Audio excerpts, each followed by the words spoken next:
Con la intervención que voy a hacer, vamos a dar por cerrado este debate y posteriormente pasaremos a votar en primera discusión el proyecto de ley de amnistía y reconciliación nacional y será enviado a la comisión correspondiente con las observaciones hechas en el curso del debate.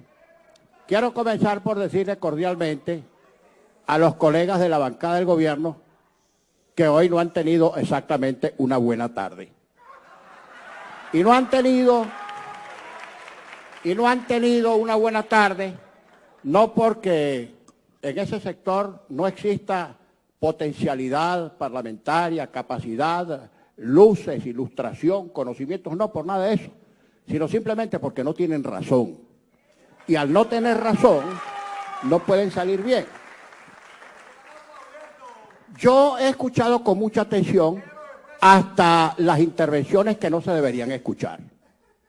Por disciplina parlamentaria, por condición humana y porque simplemente para poder rebatir es necesario escuchar, así sean atrocidades. Bien, en este proyecto que hoy estamos considerando en primera discusión, he visto que algunos colegas del gobierno han tratado de hacer una especie de disección del proyecto para decir por qué no puede ser aprobado. Pero si es que antes de que el proyecto existiera en físico, antes de que fuera terminado, antes de que fuera impreso y distribuido, cosa que por cierto no se hacía en la anterior administración de esta Cámara, que se discutían proyectos inexistentes que no conocían los diputados. Pero bien, antes de que ese proyecto se materializara como texto, ya el propio presidente de la República había dicho que la amnistía no iba, que no iba a aprobarla, y por supuesto amenazando siempre, él y su bancada, con la pistola, con el fusil de su Tribunal Supremo de Justicia.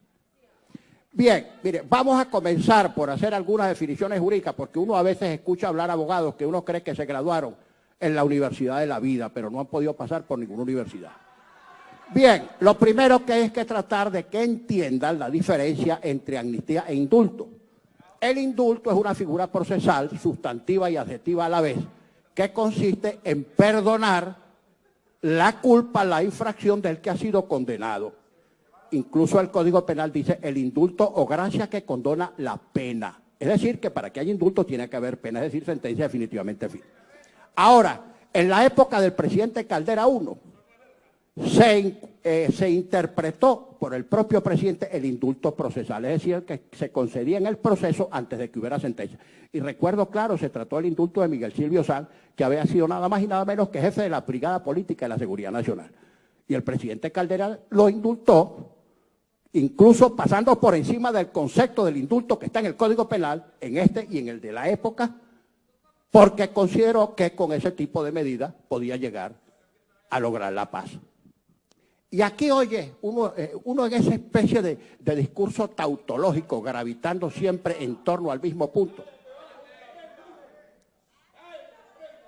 Escuchen, no les dé miedo. Si no tienen razones, por lo menos no les dé miedo escuchar lo que no quieren oír.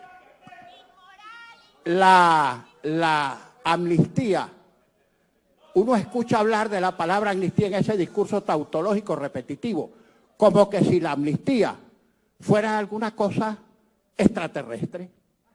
Señor, la amnistía presupone, y ahora me voy a referir a los casos que están incluidos en la amnistía, en la ley de amnistía, que nunca fueron delitos porque no se cometieron, eso es otra parte, pero la amnistía supone que se haya cometido algún tipo de delito, contravención o falta, porque si no hubiera infracción penal no habría nada que amnistiar.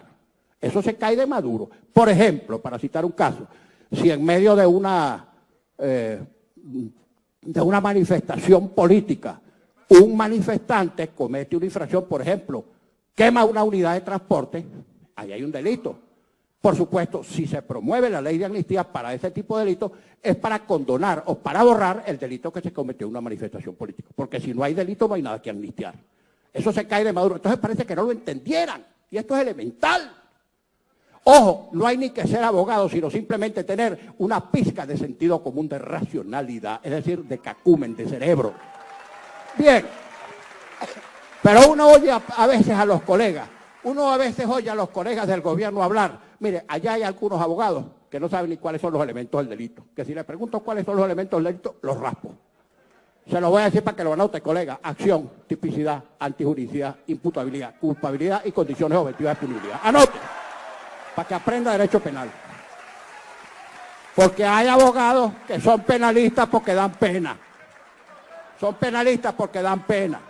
Bien, y aquí están hablando como que si la justicia en Venezuela fuera ascética, pulcra, transparente. Señor, ¿cómo puede ser un juzgador transparente, si aquí era diputado, perdió las elecciones porque lo vapulearon y al día siguiente aparece de juez del Tribunal Supremo de Justicia? Ese es un juez imparcial. Ese es un juez imparcial. Esto es una grosería y una inmoralidad descarada, chicos, es lo que es. Vergüenza les debería dar. Vergüenza.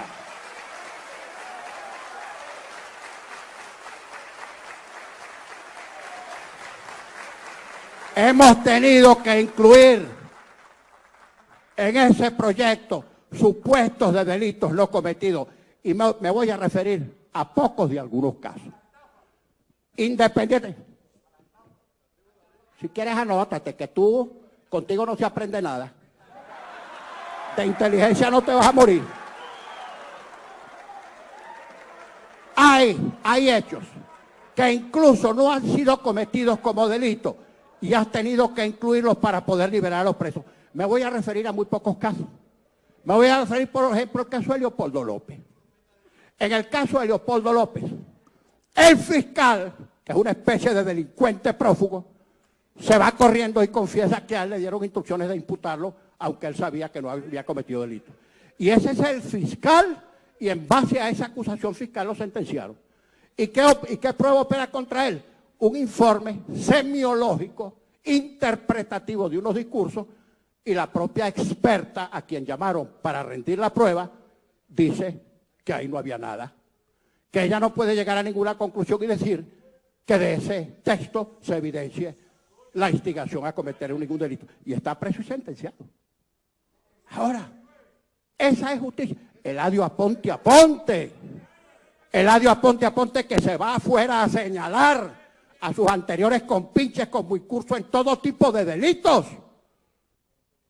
Bueno, y no pasa nada. La fiscal Harrington, que tenía una lista de casos típicamente políticos, porque era una especie de fusilera, y sale, y para protegerla, la meten de viceministro.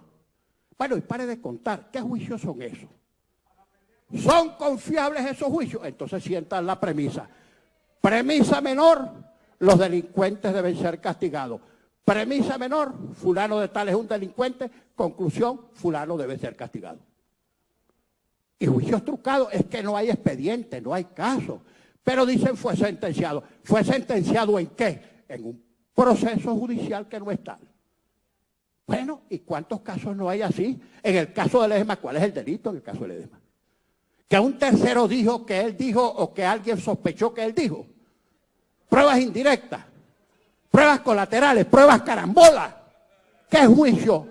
¿Qué juicio? ¿Qué juicio puede sostenerse así?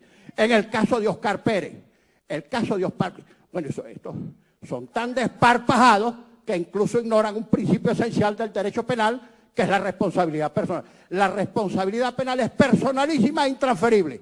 Ni siquiera un padre responde por un delito de un hijo menor. Responde civilmente y administrativamente, pero penalmente no. Bien, Oscar Pérez, un buen día fue con Stalin González a casa del entonces ministro de Relaciones Interiores, Tarek El Aissami. ¿Está por aquí Stalin? Fueron a firmar el permiso de una manifestación. Por cierto, Tarek El Aissami llamó por teléfono a Chávez y puso a Stalin en el teléfono. Bueno, Stalin fue muy sereno y salió muy bien. No se dejó sorprender. Oscar Pérez lo que hizo fue firmar el permiso para la manifestación y ni siquiera estuvo en esa manifestación.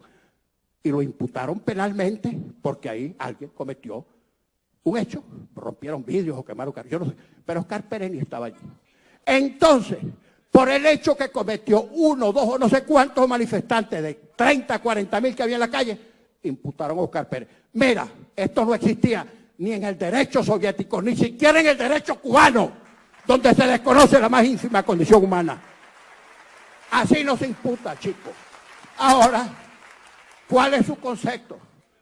Dicen, nosotros decimos, para que haya reconciliación tiene que haber, nacional tiene que haber libertad para este tipo de presos. Entonces dicen por allá, mira el silogismo, no, para que haya reconciliación tiene que seguir preso. Esa es la conclusión. No tengo tiempo de seguir hablando porque aquel que corta la palabra soy yo. Y aquí nos cansamos de oír sus sandeces durante 5 años. Y se acabó, se acabó.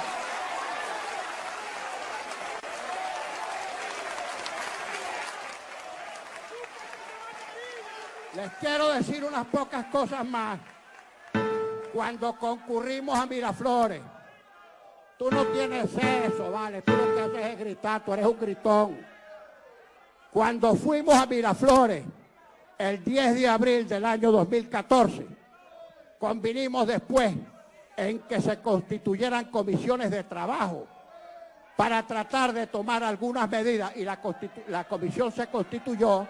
Allí estuvo Elías Agua, ahí estuvo Ramón Guillermo Aveledo, ahí estuvo Roberto Enrique, pero no se llegó a nada porque pasaron 9 meses y lo único que hicieron fue concederle una medida sustitutiva a Iván Simonovic y por eso fue que fracasó esa instancia.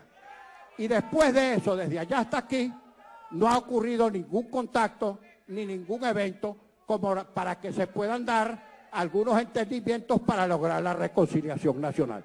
Ahora, este gobierno en su agonía, solo sostenido por el alto mando militar y por el mal llamado Tribunal Supremo de Justicia, no podrá seguirse sosteniendo de espaldas a la realidad nacional, ni que metan presos, ni que amenacen con fusiles, ni que atropellen, ni que chantajeen, ni que sigan delinquiendo. No nos van a docenar y van a salir del poder de manera democrática, constitucional, pacífica, electoral, porque ustedes han causado una enorme desgracia en Venezuela y van a salir del poder.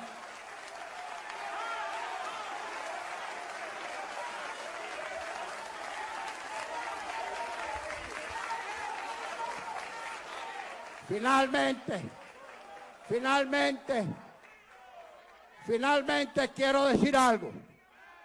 Ustedes saben la procesión que tienen por dentro. 3 grupos militares conspirando adentro y 4 grupos en el PSV cayéndose a cuchillos y forzando la renuncia de Nicolás Maduro. Eso lo saben ustedes. Diosdado, tú estás muerto. A ti te rasparon y te dejaron nada más 4 miembros de la Dirección Nacional. Te pasaron la aplanadora a ti. Bueno, y nosotros, colegas, diputadas y diputados, esta bancada que ya es ínfima va a seguir reduciendo porque no aprenden ni siquiera de sus propios errores. Y si ahora la ven lóbrega, triste, silbando en lo oscuro, gritando para darse entusiasmo, en la calle no tienen una ánima sola que los respalde. Es la calle la que lo va a sacar de Miraflores. La calle, la gente, el pueblo. Y nosotros, aunque ya nos han amenazado que con ese organismo de vergüenza que se llama Tribunal Supremo de Justicia, escrito en minúscula, no les quede la menor duda que están preparando varias atrocidades para hacer nugatoria y para declarar nula e inconstitucional cualquier decisión que aquí se tome. Y las vamos a seguir tomando porque ese es un organismo que más temprano que tarde tendrá que rendir cuenta a la justicia. Jueces que merecen estar presos y no dictando sentencia. Dicho esto, someto a consideración de la Cámara